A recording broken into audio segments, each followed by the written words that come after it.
Një zjarr me përmasa shqetësuese u përhap në zonën e fshatit Panaja.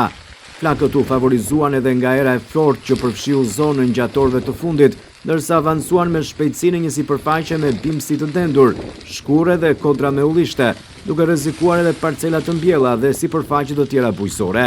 Sipas informacioneve, zjarri është përhapur me ritme të shpejta për shkak të kushteve atmosferike, ndërsa tereni i thyer e ka vështirësuar ndjeshëm ndërhyrjen e forcave zjarfikse.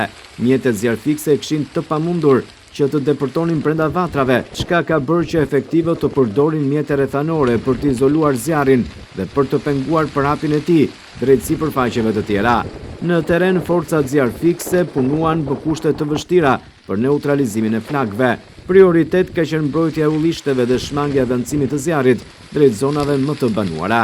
Tereni i vështirë mbetet një ndër problemet kryesore të ndërhyrjes së efektive për shkak të mungesës së rrugëve të aksesueshme.